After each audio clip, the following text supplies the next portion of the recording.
How should one deal with teenagers? I think you're a little too old to deal with teenagers.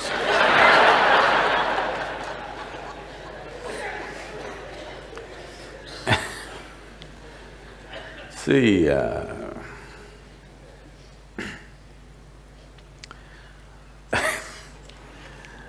every age is a problem.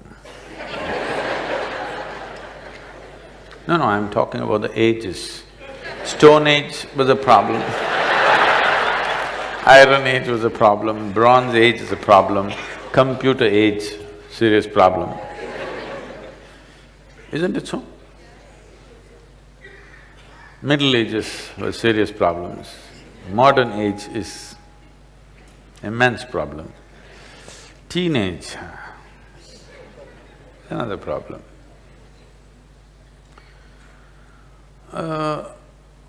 I hope you had a normal birth and… You were born normally?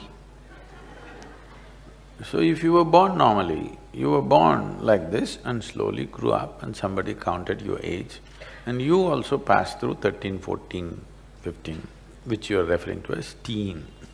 This is just a certain developmental stage, like an infancy, like childhood, like adolescence, adulthood, old age, middle age, whatever. These are all different. We're trying to segment it, but essentially this is a physical journey of a body. Tell me one phase of your life which is not really a problem. Some are suffering infancy problems, some are suffering toddler problems, some are suffering childhood problems, some are suffering teenage problems, some are going through middle-age problems, some are going through old age problems, some have transcended all problems. Yes? If you look at it in this context, every phase of life is a problem, then death is the only solution. If you look at every aspect of life as a problem, what is the solution? Death is the only solution. Now, the moment you identify every phase of life as a problem, unconsciously you start seeking death. Please know this. For yourself and those around you. You do not know this, but you're creating an ecosystem in your mind where the solution is to be free from all this. You came here to experience life. Instead of calling these different facets of life, you're calling it different problems that you have. If you die, you will have funeral problems. Because it's not easy to have a funeral in Mumbai city. No more dignified funeral, isn't it? Yes? There is no four people carrying you, your whole family and friends walking behind you with a drum. No more like that, boom, pee, pee, pee, stuck in the traffic. Even dead, you're stuck in the traffic.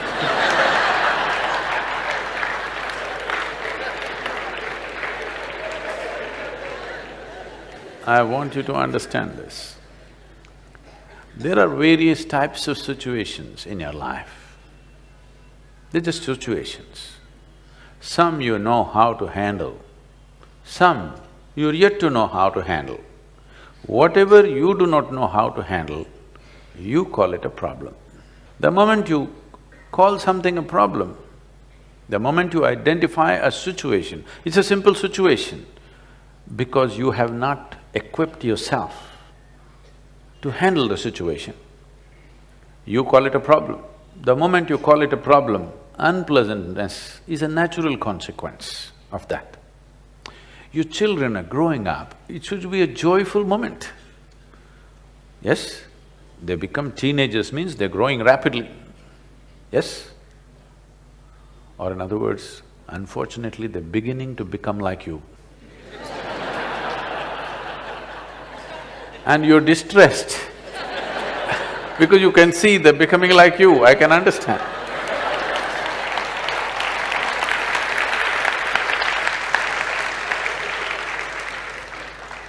No, Sadhguru, that is not the problem.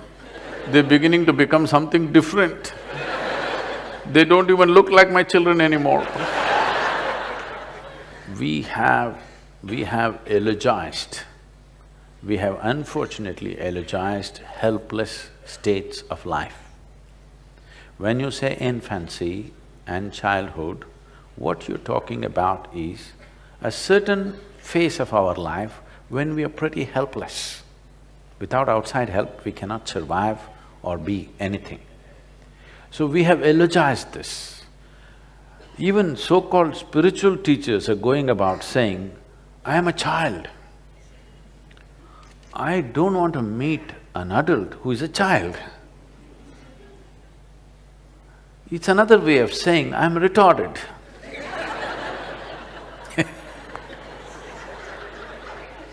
If you are stuck for your life in a 6-year-old's body, you are called dwarfed, isn't it? I'm using bad words, I know, it's not politically correct words. Okay, you are height impaired. Vertical impairment has happened to you.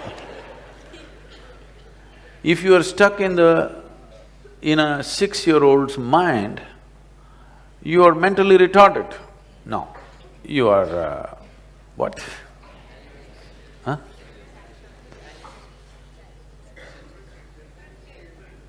Differently abled you become. These are pretty words, all right, we don't want to insult people who are in such situations, we appreciate that. But if you are eulogizing that state of a helpless phase in our lives, which is childhood, where without somebody else's support we cannot exist. If you eulogize that, you will remain that way forever, and that's what has happened. I cannot live without you. Do not understand this as some kind of a love affair. It is just like saying, I cannot walk without a crutch. I'm fine the way I am, but still, I'm willing to include you and involve my life with you. This is of great value. I cannot live without you is not of any great value.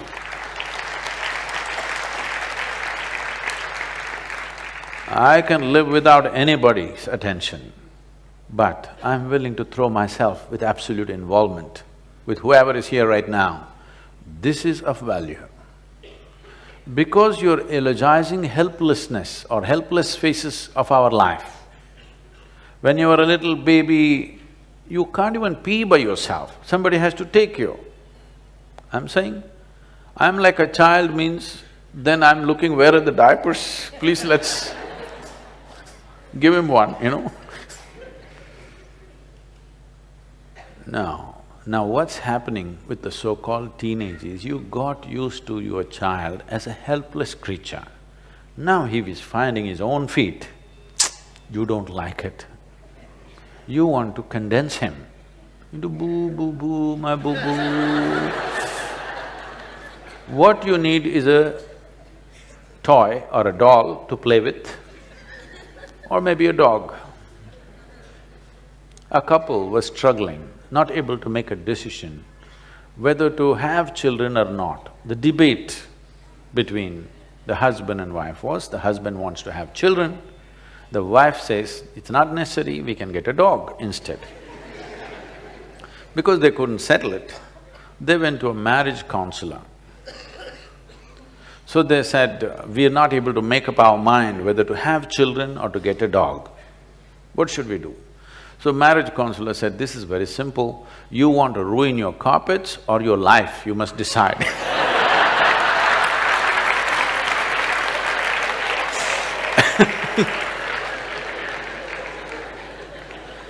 So, you must understand this. If your life is a concrete block, when I say a concrete block, it has clear defined boundaries. This is what I am, like just now Anupama was saying. Even you know, a little child is saying, this is how I am. That means I've become a concrete block. Because a certain amount of stupid information has come my way, with this I have formed a definition of what I am. So once I have formed a clear concrete block kind of definition to who I am, if two concrete blocks meet with great passion, what will happen? If there is a loose boundary to you, if two people come with great passion, wonderful things of union may happen. Otherwise, two concrete blocks clash, what happens? You know, friction. Friction and breaking of one of the concrete blocks or both will happen. So, once you become like a concrete block, you should not beget more concrete blocks, because you're incapable of including another life as a part of yourself. Because you have defined the boundaries of who you are so absolutely, you should not even get married if you ask me, because two concrete blocks living together, all right, it may make a house, it'll not make a home. Concrete blocks together will make a house, isn't it? Nothing more beautiful than that will happen. We already too overbuilt in Mumbai. We don't have to build more, okay? So children when they come, when they're helpless and for everything they look up to you, you think your children are magical because they're helpless. Suppose the baby popped out of you and stood up and said, "Hey, who the hell are you?"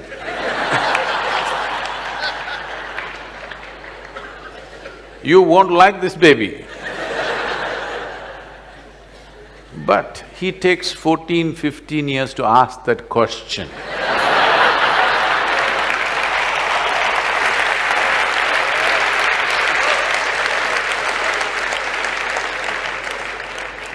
In fact, that is all a teenager is asking, okay, who the hell are you? So, if you want to be somebody to that new fresh life which has come, you must not have defined boundaries of who you are. Like when the child was infant, when it crawled, you crawled with him. Now your teenager wants to swing, you must be able to swing with him. No, you still wants to crawl with him. He's not interested. He's beginning to ask. Parents are looking ridiculous in the eyes of adolescents. Yes or no? Didn't your parents look ridiculous in your eyes? Unless you were old by the time you were 12. If you were young and energetic, your parents look ridiculous because they think still you need to be crawled around and choo-choo-choo, moo-moo-moo, poo-poo-poo to you. Every day life is changing within you because you're growing rapidly and the fools around you not able to grasp that, whoever they are. Usually, grandparents become little more endearing than parents because they have a little faraway look, you know. A little faraway look because teenage means you're slowly getting poisoned by your hormones. Old age means you're being released from that. So they kind of understand.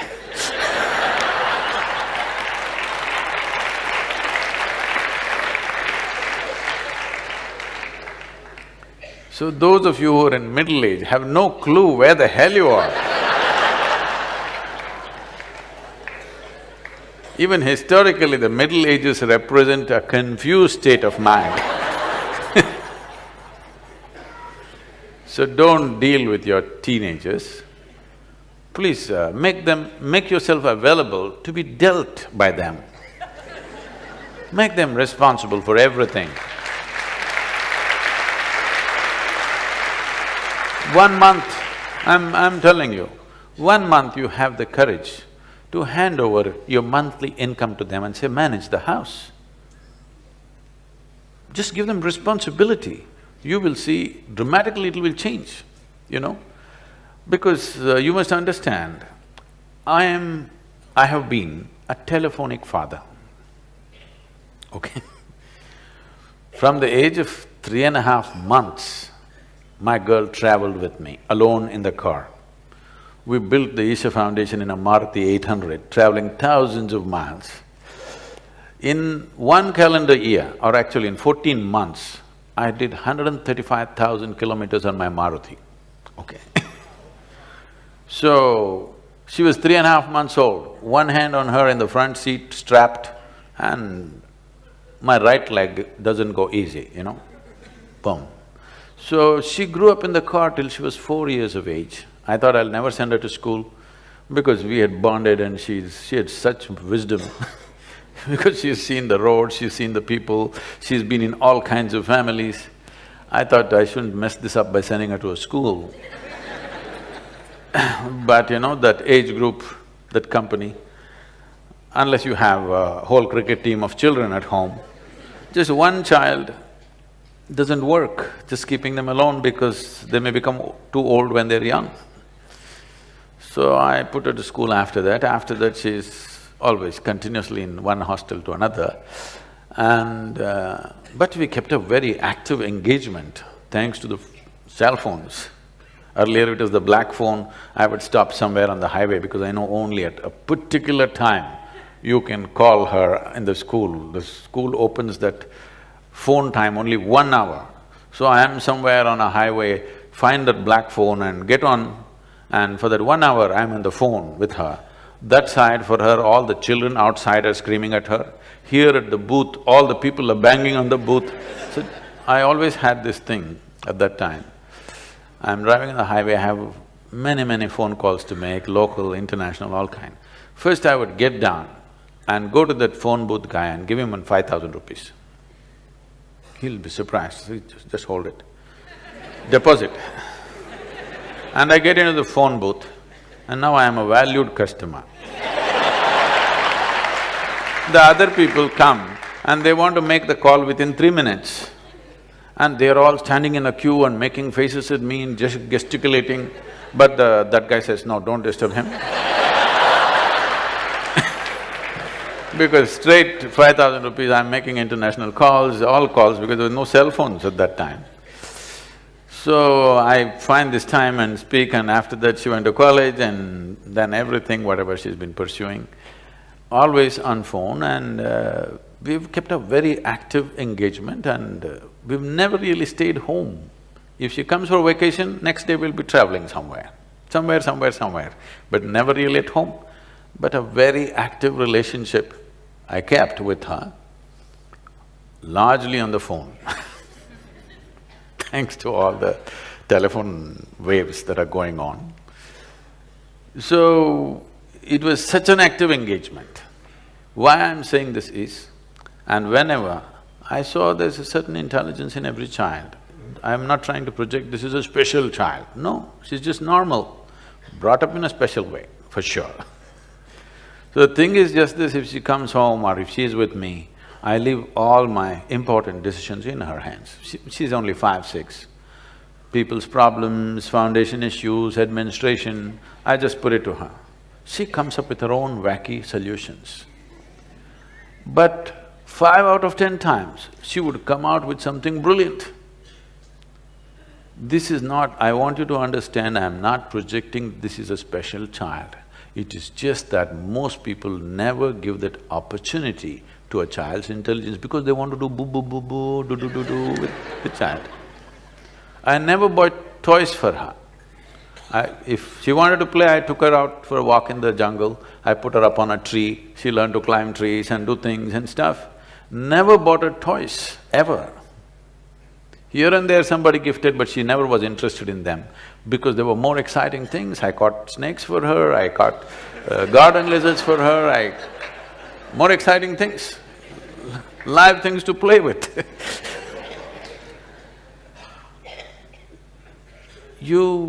If you want to really do something with your children, you must allow them to expand because that's all they're trying to do. Their body is not the only thing that's growing. The potential of being human being is growing, you must allow them to expand. Instead of that, you're seeing how to constrict them, then you will have a huge problem.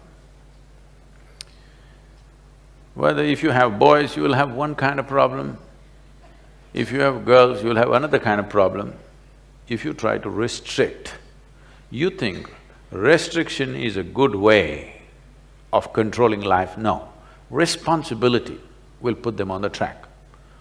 Hand over your money to them and tell them, this month you're on vacation, you handle this, whichever way. You're afraid, maybe he'll go and blow it up, what'll happen tomorrow? If he blows it up, what happens to you will happen to him also. Let him go through it for a month. Of course you can keep some reserve, but let him understand if he blows it up tomorrow morning, there'll be no breakfast. And let him go through that, what's the problem? Let him understand that's the way it is.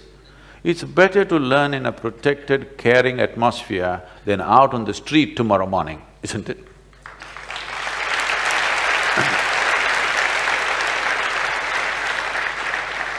And above all, drop this damn thing that your child belongs to you. If you think this child belongs to you, when he's just coming into teens, he's telling you, God damn it, I don't belong to you. That's all he's trying to tell you, which you're not able to digest. Another life does not belong to you. If another life has chosen to be with you, please cherish that. It's a tremendous thing. Whether it's your husband or your wife or your children, they don't belong to you. You don't own them in any sense. If you don't get it, you will understand when you die or they die. They don't belong to you. Another life has chosen to come through you or be with you. Cherish that, value that. Don't think you're the owner of this life. You're not. So if you believe that you're the owner of your life, a teenager is beginning to make his own statements, well, you don't goddamn own me. He's just telling you that, that's all, in his own language. Yes or no? They're just telling you, you don't own me. But do they as another human being, you think they don't want to be included? They definitely want to be included. So, teenage means there are many things, because one thing is, your intelligence is being hijacked by your hormones. So certain things are happening. Suddenly the world doesn't look the same. Some scrawny little girl in your neighborhood who you had nothing to do with, suddenly there are little bumps on her body and your chemistry is poisoned. You look at her, suddenly it's a new world. The whole world is looking different. What was just people are suddenly becoming male and female. It's not a small change, you know. What were just people are suddenly becoming something else and something else. Suddenly you're interested in only half the humanity. It's a huge change. You will see boys don't even look at their mothers directly because they still can't take their eyes off the body parts. You must understand this, that it is new and he's like trying to come to terms with it. If you were a good friend, if they had problems, if they had struggles, they would talk to you. Because most parents are lousy friends, they make other friends and those friends give their own wacky advice because they're also in the same state. It is best if your child has a problem, they come to you, isn't it? Yes? But they will not come to you if you are a boss. They will not come to you if you have ownership over that life. They will not come to you if you are that horrible father or mother. They will come to you if you are a good friend. Because when they have problems, it is natural for them to seek a friend. So make sure from an early age that you are their best friend. Till they reach 18, 20, you are their best friend. Make it that way. And this you have to earn, this will not drop because you delivered them. Because you delivered them, you get the title of mother and father. You will not get the title of a friend. This has to be earned and everyday responsible behavior from you.